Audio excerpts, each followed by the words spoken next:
the improvement of the municipality of Apari. Inaanyayahan ko po kayo na dalawin ninyo yung bayan ng Apari.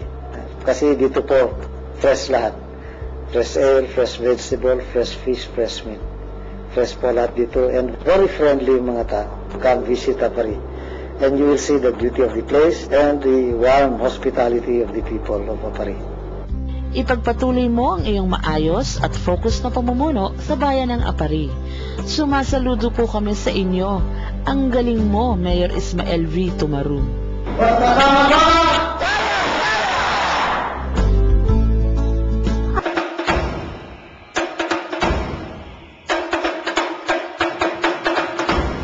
Where the river meets the sea. Yan ang bansag sa Apari kung saan ang pinakamahabang ilog ng Cagayan ay sinasalubong ang South China Sea. Dahilan upang mahati ang Apari sa dalawang bahagi, ang East and West Apari.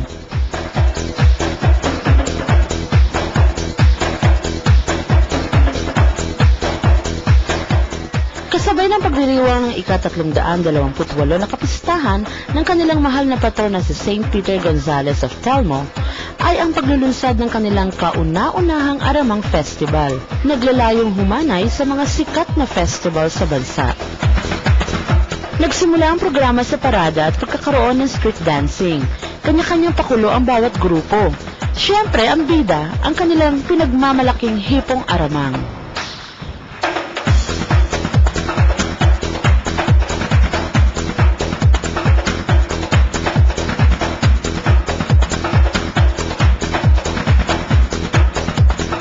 Natapos ang parada sa kanilang gymnasium at doon ay tuluyan na ngang opisyal na inihayag ang kanilang ipinagmamalaking Aramang Festival.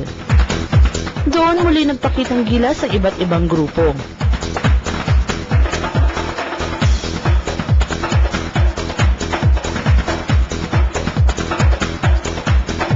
Matapos ang pagtatanghal, tumungo sila sa parke upang ipakita sa lahat ang higanteng okoy na 15 kilong aramang ang ginamit upang ito'y mabuo at may sukat na 4 na metro.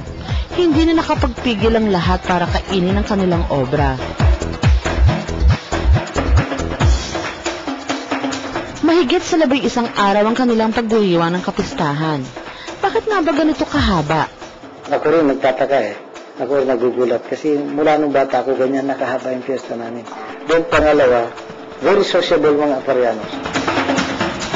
Sa pagpapatuloy ng kanilang kapistahan, sa ika-9 na araw nito ay ang kanilang cultural night, kung saan ay nag-enjoy ang mga balikbayan.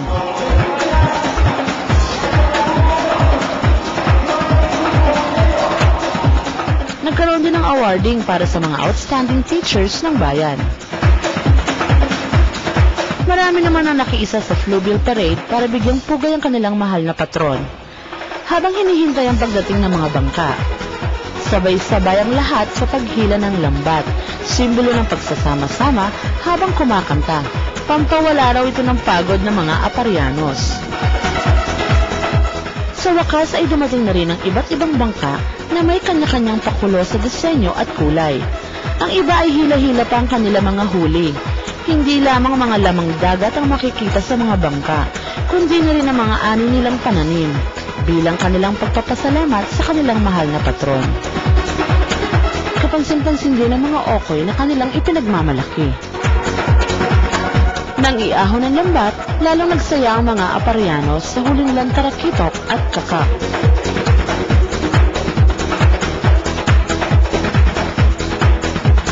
Kinagabihan ay rumampa ang mga kababaihan para sa search for Miss Apari. Naggagandahang mga dilag ang humarap sa lahat ng manonood. Sa huling araw ng kanilang kapistahan ay ang gabi ng parangal para sa lahat ng mga nagwagi sa iba't ibang patimpalak. Ito rin ay tinawag na LG Unite kung saan pinahalagahan ang mga kawani na patuloy nagbibigay serbisyo at tapat sa kanilang mga tungkulin. Dito nagsama-sama ang lahat ng mga kawani at si Mayor Tumaru sa pagsayaw sa kanyang pinausong Unity Dance. Sa aming paglibot sa Apari, aming tinungo ang Apari West. Kapansin-pansin ang maraming nipa sa aming mga dinaanan na pangunahing pinagkukunan ng kabuhayan ng mga taga rito. Ang mga bunga ng katas ng nipa ay kanilang ginagawang alak. Ito ay kanilang iniluluto. Ang mga natitira ay inimbak para maging suka. Nakita rin namin ang iba pang pwedeng gawin sa mga dahon at puno nito.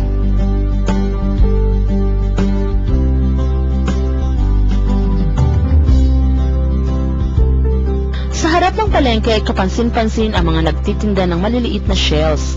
Kung tawagin ito ay gagka, na paboritong kukutin ng mga Aparianos. Ang mga shells na ito ay binababad lamang sa mainit na tubig at ready to eat na. Ito pang isang kaalaman. Ang mga shells na maputi ay mga babae, samantalang ang brownish naman ay lalaki. O diba, shells man na may kasarian din. Tinungo din namin ang San Antonio Beach. Perfect para sa mga gustong mag-picnic. May mga cottage dito. Siyempre, perfect din ito sa mga nais mag-surfing or mag-water skiing. At sa Punta Beach kung saan nagtatagpo ang ilog ng Cagayan at South China Sea, dito nahuhuli ang kanilang ipinagmamalaking hipong aramang. At eto pa, dito rin nakikita ang isda na kung tawagin nila ay golden fish, presidential fish o ludong, kung saan nagkakahalaga ng 3,000 hanggang 4,000 ang 1 kilo. At hindi lamang yan, very seasonal pa dahil nahuhuli lamang ito tuwing buwan ng Oktubre hanggang Nobyembre matapos ang matinding bagyo. Mayaman din sa history ang Apari. Sa Barangay Centro 9 ay naroon ang Chinese temple na itinayo noong pang 18th century. Sayang nga lamang at hindi namin napuntahan na nag-iisang barangay na nasa isla, ang Fuga Island, kung saan ay may remains ng ancient church na hindi pa alam kung kailan na itatag. Mahigit 7 oras po kasi ang pagpunta doon. Binisita din namin ang integrated farm sa Barangay Gadang na pagmamay-ari ni na Attorney and Mrs. Ramon Tumaru Jr. Sari-saring pananim ang matatagpuan dito at ang pag-aalaga nila ng iba't ibang hayop. May fish pond din na nagsisilbing palakihan ng mga bangus, tilapia at mga alimango. Malayo man ang aming tinungo ay hindi namin alintana ang pagod. Bagkus, kami ay natutuwa at nabigyan kami ng pagkakataon na tuklasin at kilalanin ang mga katangian ng Aparianos. Kagaya ng kanilang aramang, hindi ito mabubuo ng isa lang. Kailangan pagsama-samahin para ito'y maging isang okoy. Isa lamang paghahalintulad na lahat tayo ay kailangang magsama-sama para makayanan ang alinmang naisin. At isang pagpapatunay din ng kanilang laging sinasabi na basta't sama-sama, kayang-kaya. Sanjaya